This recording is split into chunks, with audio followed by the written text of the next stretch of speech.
Good morning, everyone, and may I also start by acknowledging the traditional owners of the land on which we're gathered today. I'm here to speak to you about participants' experience in the last 12 months, or feedback that we have around participants' experience. I thought I'd start by explaining a bit about our organisation, because it gives an overview about where that participant experience has come from. And I'd also like to start by saying that it's been really good to see the numbers of people in the room today and to see the interest here around the rollout of the National Disability Insurance Scheme. We're part of this series of presentations because the key thing that our members keep telling us is a scheme that gives people choice and control, that offers the opportunity of an additional 45,000 people across this state getting funded supports, is a scheme that we all want to work really hard to make sure comes in a really good way and actually meets those target numbers, because that's extra support for people desperately needing it. So if I talk a little bit about Queenslanders with Disability Network, we are a statewide network. Our members are all people with disabilities, and our members cover the full range of disability: intellectual, psychosocial, physical, sensory, etc. We have a number of local support groups around the state. We've got 24 local support groups around the state. Those local support groups are run by people with disability, for people with disability, and they're really our eyes and ears on the ground.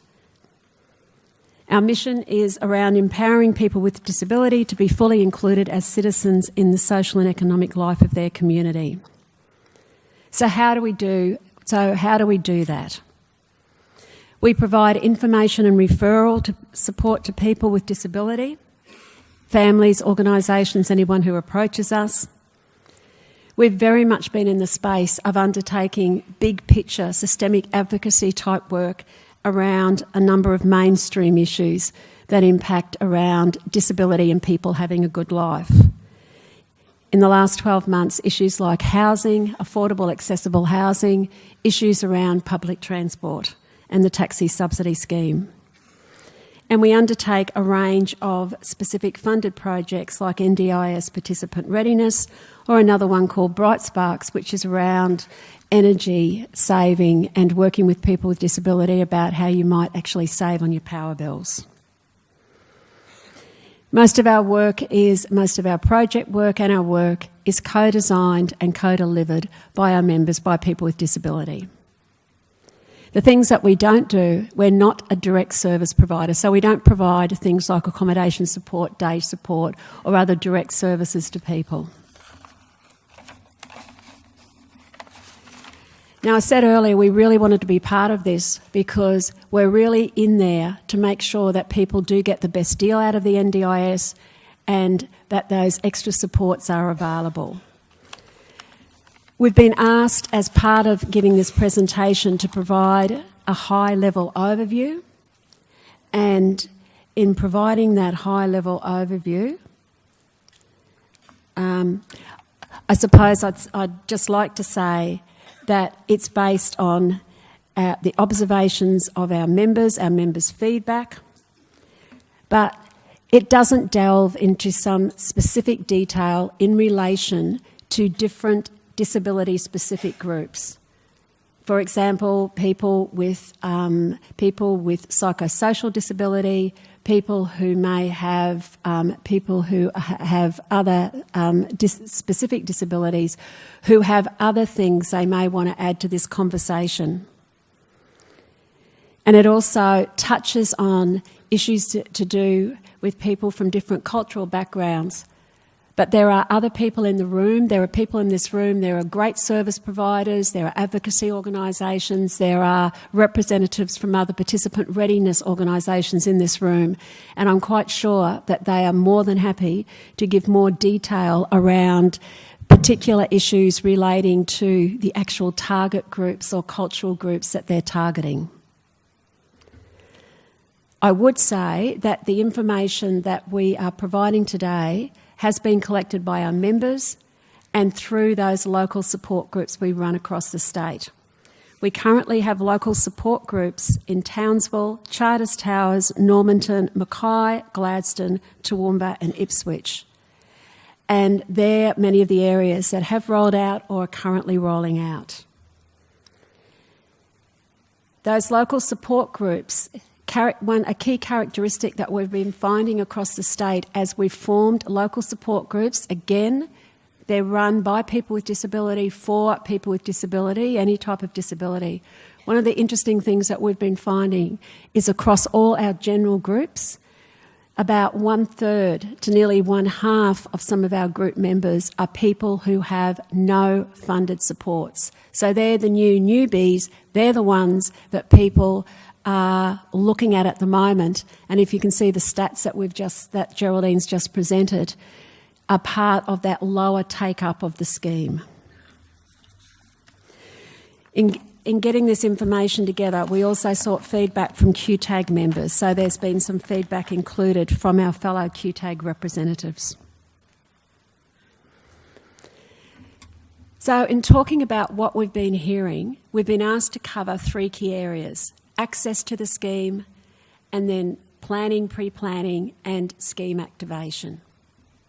So I just thought I'd run through some of the key things that people have been telling us. Again, stressing this is based on the experience, the life stories that our members are telling us and the information that we collect from our local support groups. I'd have to say that people who felt they were well informed and well supported in a culturally appropriate way to know how to access the scheme had a better experience. Many of those people would be the people that are seen as defined people. And it's interesting to me that numbers of those defined people are also people who have had the opportunity to engage in some of that participant readiness initiative work that Michael Hogan, the Director General, referred to when he started today. I think Michael mentioned that there's about 29,000 people who have participated in a participant readiness activity. Given there's about 45,000 people with funded supports in this state, that would be nearly 3/4 of the people. My maths isn't great, but we're getting up to about 60-70% of people who are current clients of existing services who have had the opportunity, that those people, their families, to actually think about, get an understanding of what the scheme stands for, and think about what's in it for them. What do I want to get out of it?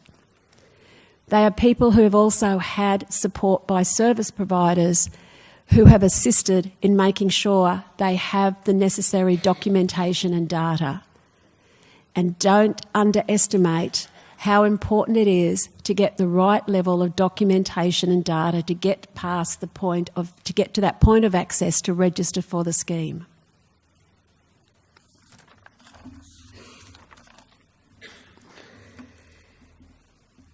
So the other thing that we've found is that people who have been given information in a culturally appropriate way and in a relevant way are the people that tell us they've found accessing the scheme to be an easier thing for them. Now, these are people who are in addition to existing defined clients. These are new people who are registering to access the scheme, who need to get the documentation together, who need to get the paperwork, who need to understand what is the difference between a general practitioner giving me a diagnosis and then what does that mean when it relates to having some kind of impairment, and what would my support needs look like, and how do I put that together and have it signed off in a way to be able to give clear evidence that I have a disability and I have a range of support needs that fit within this scheme. Now that is if you also make sure that you have your passports and other things that you need to acknowledge that you're an Australian citizen. Something that could be hard if you happen to be a person who's transient. So the people who tell us that they've been experiencing challenges around that point of accessing, getting to actually register to be part or not part of the scheme, not have done the planning. So Generally, they are participants who have received funding, either new participants without any kind of funding or participants that have received funding from other government programs. People who identify as culturally and linguistically diverse and from linguistically diverse communities, and the feedback that we've been given by those people is at times issues around interpreting, issues around interpreters, and in issues around getting support to understand how you complete those forms or how you complete the process has been difficult. People with psychosocial disabilities. They're often not just people with, they're not people with just a psychosocial disability, but often people who have, as Reece talked about, that complexity of disability, have dual disabilities. And conversations that we've had with many of those members are, but I don't really have a disability. I don't identify as having a disability. Why do I have to register for this scheme? And if I do, why do I have to drag out the range of assessments that I've done previously? Because I don't focus on this anymore. I'm thinking in more of a recovery and dealing with life mode. I don't want to have to go backwards. So we also have had feedback from people living in rural and remote areas that they've found it more difficult simply because of the lack of support to assist them to work through the process of collecting documentation around the support needs in actually getting some of the medical assessments that they need, especially as you get more into the rural and remote parts of the state. And in those rural and remote parts of the state, if they've been lucky, there is a service provider who has reached out to help them, in any kind of service provider. However, there hasn't always been that other support that they really needed to help them get through that next point. We've also heard from people who we describe as holding back. Now remember, I'm at the point of access. We haven't even gotten to the planning part yet, but people who are holding back. And why might those people be holding back? For many of the new people who tell us that they're holding back, some of those people are holding back for that very reason I described before, because they don't actually see that they have a disability. Yes, they may have issues in dealing with their life. Yes, there are a range of things that relate to their social circumstances that clearly indicate that they have the likelihood of having a disability. But if you ask the person themselves, they're not really in that space where they'll tell you that they have a disability. Again, people with psychosocial disability, people with dual disabilities, people who are transient, people who are homeless, people who have experienced a lot of marginalisation in their life are not the first people who want to front up to wearing another label that they've all tried to move away from because it doesn't carry too much status from what they can see. And so that argument about what's in it for them in accessing this scheme. There are people that we've spoken with and had long conversations with around why. Why do you need to access the NDIS? Because basically they're saying, well, listen, we're happy with the state-funded service that we get now. We like the way things are going, so why should we change the way things are going? When there were issues recently around the taxi subsidy scheme and how that was or wasn't part of the NDIS, we had numbers of people telling us that they were going to stand back because they were really concerned about how things like that might impact upon their overall supports. We have other people telling us that they're not really sure whether the NDIS can provide that range of intense support or case coordination. And in fact, they've spoken to some of their service providers, and those service providers aren't really sure themselves about what the NDIS may be offering for that group of people, that particular target group that may be accessing their scheme. Because again, these are people that aren't traditional disability service users, nor are they in that realm of traditional disability service provision. They definitely have people who are eligible for the NDIS. We've met with them, we've seen them. We know that they're there. But I would say that at the moment, some of those organisations, for a variety of reasons, many of which are quite legitimate reasons, are also standing back. And there's a bit of a flow on because people that use the services are also thinking, well, is there anything in this scheme for us? And at the end of the day, surely the state's just going to keep on providing them. There's another group of people that we hear about who are standing back, and they are people who, when access requests are being processed, when they get initial contact, be it through the agency, LACs, even other providers, they're people that have done their own thing for many years. They're family members who have provided for their sons and daughters, and they've not had to do it, but they have wanted to do it. And they have a fierce pride about what they've done and how they've done it. And sometimes when they get calls, contacts made, depending on the way the conversation is held with them, they can react by saying, no, not now. I don't know whether I want this. No, I'm not ready. No, come back. No. And it can easily be taken to be, I don't want to access the National Disability Insurance Scheme. It's not what they're really saying. But in that moment, and when they are first contacted, they may give it an impression that they're not really giving consent that they want to be part of the scheme. So there's some of the key issues that we're hearing about access. And when we look at the issue of planning, and I'm hoping that I can keep my slides going with the presentation. So again, what we've seen when it comes to planning and pre-planning, our members and people who we've spoken with, people with disabilities across the state, are telling us that people who felt they had the opportunity to explore what the NDIS is, what it isn't. Realistically, what you can get out of it. What are those reasonable and necessary supports that might aid my life? What is in it for me in being part of this scheme? People who can then think about, so what are my goals? What are the key things I want to achieve? They are the people that are telling us that they've had a much better experience as they moved through the planning process. They're people that have had information in a user-friendly way and in a culturally appropriate format. When you look at the slides about the demographics of people accessing the scheme, and I know that Rhys made the comment that many people, and I agree with him, have multiple disabilities.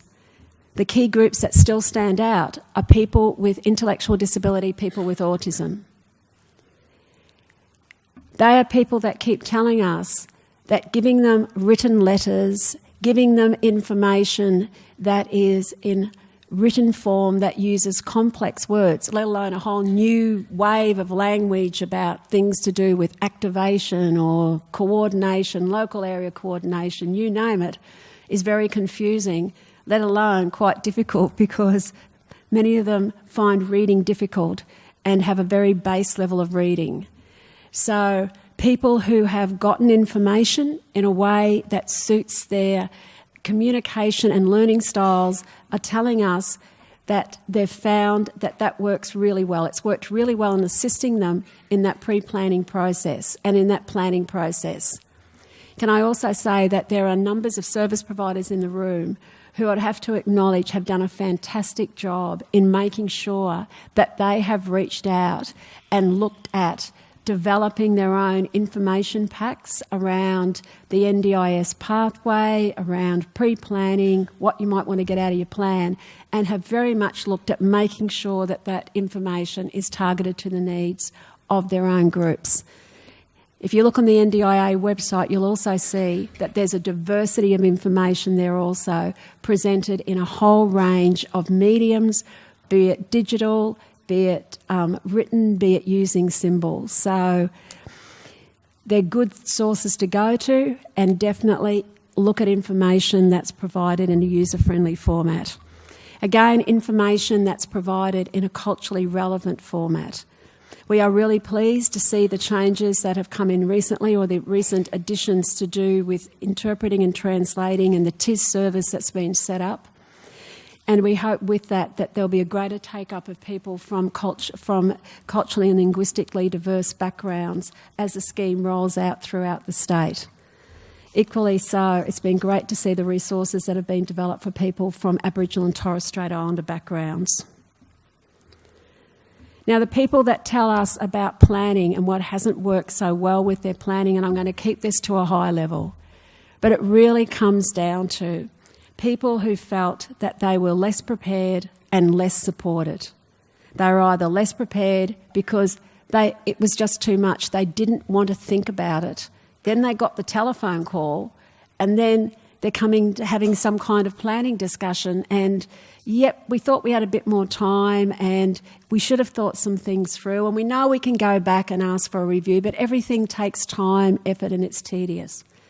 So even existing clients, defined clients, have reported back to us that despite all of that participant readiness activities, there are some people that just didn't want to think too much beforehand. And as a result, on reflection, have found that they haven't felt that their experience has been as good as it could be. There are also people who are reporting back to us that very much their level of satisfaction across the planning continuum, regardless of who the person is, whether it's someone doing participant readiness, whether it's someone doing pre-plan readiness, a service provider, a government person, someone from the NDIA, someone from a local area coordination service, that key to doing the work was being able to actually have a conversation where people felt that you understood the nature of the disability that they had and the kinds of supports that they may need, and were able to have a collaborative and interactive conversation based on that. So where that happened, people felt that they were more satisfied, where across that whole continuum of the many people that play a role around this thing called planning and pre-planning, people felt that there hadn't been that level of awareness, a communication style that reflected that, a conversation between people who are looking at a plan that people have a large say of, people with disability will have a great deal of say and control over what they get and how they get it, that those people reported back to us that they felt less satisfied with their planning process. When it comes to the areas of looking at plan activation. I'm going to join you for this page. Thank you. Join you. Isn't this lovely? Because this plan activation area is an area which I think is absolutely critical for everyone in the room, because this is where a connection has been made with a provider. So, thank you. So when it came to the area closer. So just come to the mic. I'm coming closer here. People, let me go to activation. No, you were there. Thank you. I always have trouble with slides. Let's just go back. Stopped. Anyway, All right, we'll talk to it. let's talk about activation. There it is. People who received disability supports prior to the NDIS found navigating plan activation easier. That makes perfect sense to everyone in this audience, because many of the people are those defined people who are already connected with service providers, and they've had a person to walk that journey with them. Not only have many of those people had service providers, but they've also had families, advocates, supporters. There are numbers of people that told us that they got more or addition to what they were getting because of the many conversations that they had, and when it came to understanding how we actually activate the plan, how we go from having something that's here's your plan, look at the portal, have a look at what's in your plan, to so how am I going to go out and get the supports? the people who had connections with family, friends, service providers found overall that that was much easier to do. So I think that probably also highlights that that's the connection you have with people as well, and making sure that in your relationship with those individuals that it's quite a close and careful working relationship, and that supports that whole connection. People expressed, so what are some issues around activation? People expressed confusion with us around the many roles and the many players that they engage with or are uncertain about in activating their plan, and needing to get some kind of clear understanding in their heads around who's who in this whole process. So who do I go to? And people found it challenging finding organisations that were able to deliver what they wanted, which is the right service in the right place with the right people, the right kinds of support workers that they wanted, and the right skills for them as a participant. So it was about the person who wants the service where they get put to bed at 11 o'clock or go out and want to be put to bed when they get home at 2 o'clock in the morning. Where do you find that? And where do you find that in a rural and remote area where there's virtually limited providers now? And in fact, most of those providers are already booked up and asking you to wait, and they'll make an appointment with you in the near future because we're really almost at capacity now. The other things that stood out for us. So I think it's this part that we want, that when I spoke to Paige about this session, it was, so what does this mean for you and your organisation? So I think this is really critical. And there's a whole lot that can be done to support participants and people with disabilities into the scheme in different ways, but this is things that you can think about in terms of your business. So overall, our feedback is that for providers who go the extra mile, participants will have a good experience and be more likely to recommend your services to others in their networks. So what do we mean by the extra mile? Firstly, be willing to listen to participants and understand their story, understand where they're coming from, what they want now, where they're trying to go. Providing user-friendly, culturally appropriate information around the NDIS pathway. Don't forget the percentage of people with intellectual disability with autism, and what's your best way of communicating the kinds of services and support you have in a way that they actually understand, but most importantly, want to buy your services and supports. Being pathway navigators, working collaboratively with participants to connect people with local disability mainstream and community organisations. Why is that so important? Because people are confused about roles, about how you put the package together, especially new people coming into the scheme. They're really interested in the one provider that might be able to be prepared to say, listen, we can help you with this, you need accommodation support, but so there's some housing issues that you have and you're having some trouble finding a local rental property. People who are prepared to connect with broader than just the disability services, people who know who's who in your local community, can actually say, look, these are the supports coordinators, these are some of the people that we know specifically deal with people who have psychosocial disability, or these are plan managers that are very interested in talking with you, especially if you're a person with these kinds of characteristics, because that's what they've told us. So people are finding that if you've got a navigator to assist you on your journey, it's a much easier journey to have.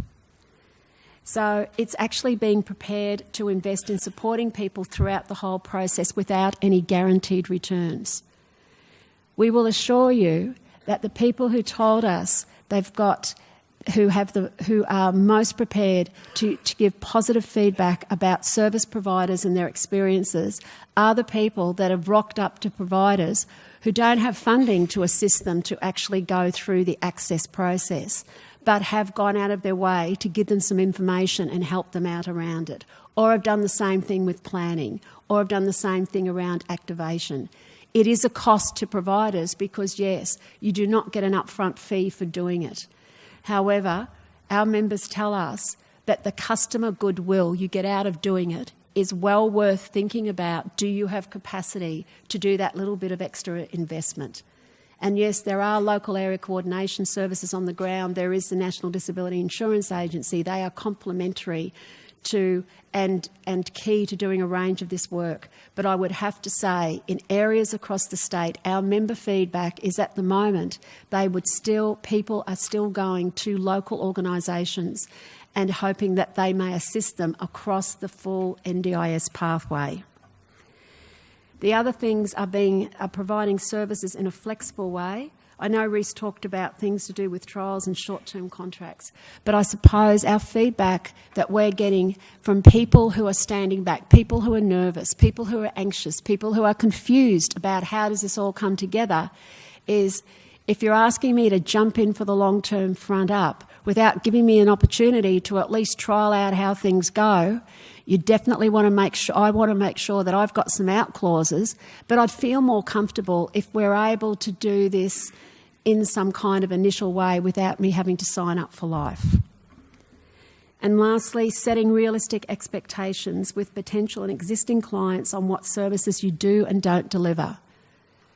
The comment I made before about going the extra mile, we are very aware that there are numbers of service providers in the room that have varying capacity to assist outside of the funding that they currently have. And a lot of that funding, most disability providers, our funding is 80-90% used around existing human resources staff who currently carry out the work you're funded for. So we know that some providers have limited capacity. We also know that nothing annoys or frustrates a person with disability worse than being given some expectation or assumption that one provider can do it all, just stick with us, we'll help you through the whole process, and then they're waiting for weeks or months and nothing happens, and they go back and back and back. The provider has great goodwill and would really like to make it happen, but at the end of the day, they really don't have the capacity to do some of the extra things. And that doesn't help, because every person with disability that has a less than good experience is telling their friends, their networks, and trust me, we know. We have a Facebook page, we have lots of conversation, and there's a grassroots NDIS Facebook page. So if people haven't seen some comments that come back and the active discussion that's taking place, I would be stressing with everyone the importance of customers. And we have gone from the NDIS is a new system whereby we no longer have passive recipients. What we have are people with disability who are your empowered customers. And empowered customers, just like you, myself, everyone in this room, we want things delivered in the way we want, how we want, and when we want them. And we want people to be honest with us about what they can and can't do. And that's one of the most important things I'll leave people with. If you're changing a mindset around your future service provision in the future, just keep that front and centre when you look at this NDIS pathway. Cool. Thank you.